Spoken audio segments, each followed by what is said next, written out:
Assalamualaikum warahmatullahi wabarakatuh teman-teman. Apa kabar teman-teman hari ini? Semoga teman-teman selalu diberikan kesehatan dan selalu dilindungi oleh Allah. Alhamdulillah, kita bisa berjumpa kembali ya dalam Sentra Bahasa. Tema kita kali ini masih sama teman-teman, yaitu tentang ciptaan Allah dengan subtema manusia. Namun kali ini topik yang akan kita bahas adalah organ tubuh luar, alat gerak, dan alat ucap. Nah, organ tubuh luar sudah pernah kita pelajari ya di pekan sebelumnya. Nah, jadi organ tubuh luar adalah organ tubuh manusia yang bisa dilihat secara visual atau bisa dilihat secara langsung ya teman-teman. Ya, ada hidung, ada mulut, telinga, mata, rambut, tangan, kaki, dan lain-lain. Nah, itu organ tubuh luar yang bisa kita lihat secara langsung. Nah, kalau pekan sebelumnya kita membahas tentang panca indera, kali ini kita akan membahas tentang alat gerak dan alat ucap. Alat gerak atau anggota gerak pada manusia itu terdiri dari tangan dan kaki ya teman-teman. Fungsinya untuk membantu pergerakan tubuh kita, seperti berjalan, berlari, mengambil sesuatu, makan, dan berbagai kegiatan lainnya. Ya, jadi dengan bantuan tangan dan kaki, kita bisa melakukan beberapa aktivitas. Nah, alat gerak manusia itu ada yang aktif dan ada yang pasif, teman-teman. Apa sih alat gerak aktif itu? Kalau alat gerak aktif pada manusia itu biasanya disebut dengan otot. Nah, otot itu merupakan alat gerak aktif ya, karena mampu berkontraksi dan melakukan relaksasi, teman-teman. Nah, teman-teman bisa lihat pada gambar ya. Ini merupakan gambar otot pada lengan manusia. Lalu, alat gerak pasif pada manusia disebut dengan tulang. Tulang berfungsi untuk menyokong tubuh, melindungi organ vital, dan menjadi tempat melekatnya otot. Jadi, otot itu tempatnya di tulang ya, teman-teman. Dia menempel pada tulang manusia. Oke, selanjutnya kita masuk ke alat ucap. Nah, alat ucap adalah organ pada tubuh manusia yang berfungsi dalam pengucapan bunyi bahasa, teman-teman. Organ-organ yang terlibat dalam alat ucap manusia adalah paru-paru, laring, faring, rongga hidung, mulut, bibir, gigi, lidah, dan lain-lain. Nah, jadi adanya organ-organ ini membantu kita untuk mengucapkan suatu bunyi bahasa atau mengucapkan suatu kata ya teman-teman. Iya, jadi teman-teman bisa lihat pada gambar, ini merupakan gambar alat ucap pada manusia ya. Mulai dari mulut ya, di mulut kita ini ada gigi ya, ada lidah, ada bibir. Nah, lalu masuk ke dalam lagi itu ada belakang lidah ya. Nah, lalu ada pita suara. Kalau kita turun ke bawah lagi, lihat ke bawah gambarnya, itu ada pita suara, tenggorokan. Nah, jadi itu merupakan bagian-bagian dari organ tubuh kita yang menghasilkan suara. Itu ya, teman-teman. Jadi, alat gerak dan alat ucap ini memiliki peranan penting dalam kehidupan kita sehari-hari.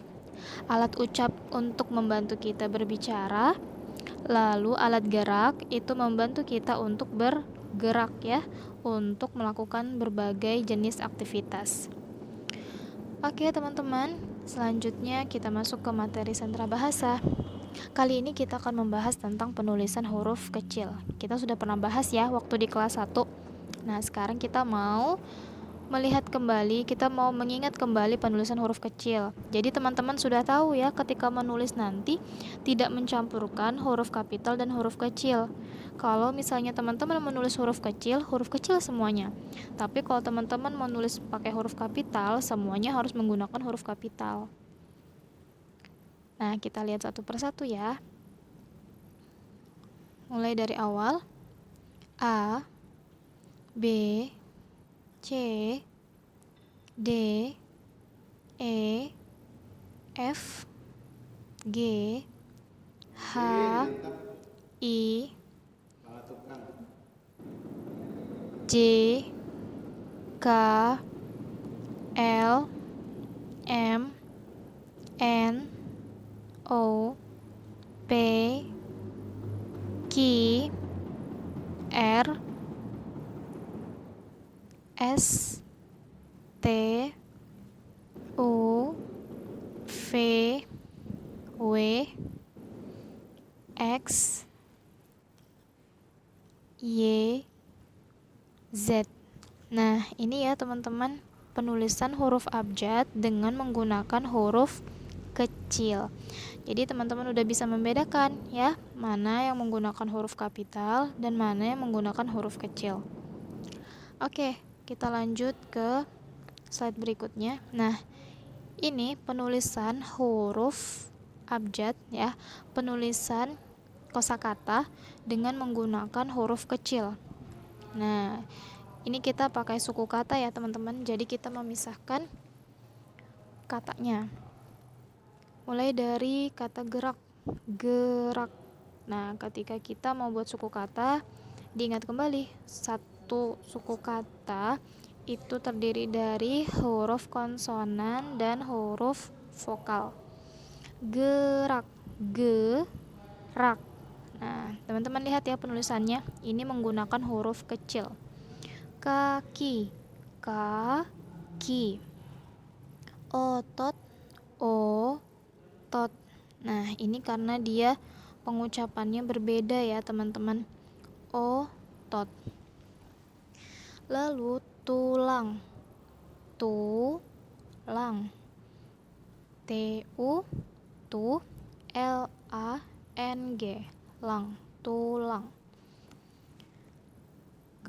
Selanjutnya, bunyi, bunyi. Bu, B dan U, bu, nyi, N, Y, I. Nah, masih ingat ya, penggabungan dua huruf konsonan ya teman-teman. Kalau N dan G bunyinya jadi eng, kalau N dan Y jadinya nye, nyi. Nah, kalau dia belakangnya huruf I berarti nyi, kalau belakangnya huruf A, nya. Nah, itu ya teman-teman, bunyi. Lalu kata faring, faring. Nah, fa, F dan A, fa, ring, R, I, N, G. NG kan bunyinya eng, ri ditambahin eng, ring. Nah, fa, ring. Lalu kata bahasa, ba, ba, ba, ha, a, ha, s, a, sa, bahasa. Suara. Nah, kalau ada dua huruf vokal itu bisa menghasilkan bunyi yang baru teman-teman. Seperti huruf U dan A, ketika dia berdekatan penulisannya, maka ada seperti tambahan huruf W. Suara. Padahal nggak ada huruf W. Nah, suara. Su, a, ra. Suara. Nah, kalau dibacain cepat, suara.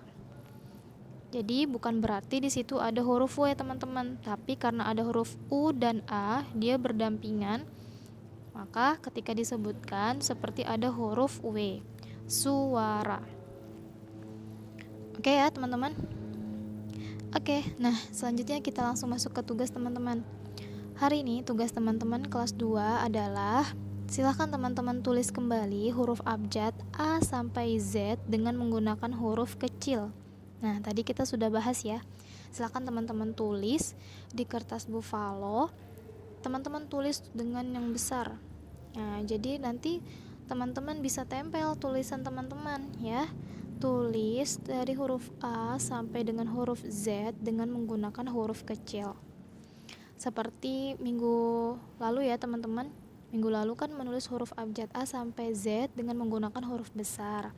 Kali ini dengan menggunakan huruf kecil ya.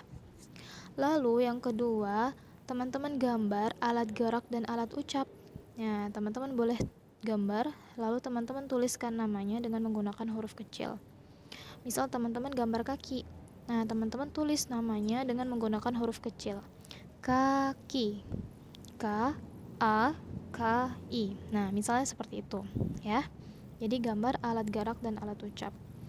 Lalu yang ketiga, teman-teman tuliskan kosakata yang berkaitan dengan alat gerak dan alat ucap sebanyak minimal 10 kata dengan huruf kecil. Ya. Jadi tugasnya hari ini semua menulis dengan huruf kecil ya, teman-teman. Teman-teman harus perhatikan kembali bagaimana cara penulisan huruf kecil. Oke teman-teman. Oke, alhamdulillah Ibu rasa cukup untuk materi hari ini. Semoga teman-teman diberikan kemudahan untuk menyelesaikan pekerjaan hari ini. Busukma tutup. Billahi taufiq wal hidayah. Assalamualaikum warahmatullahi wabarakatuh.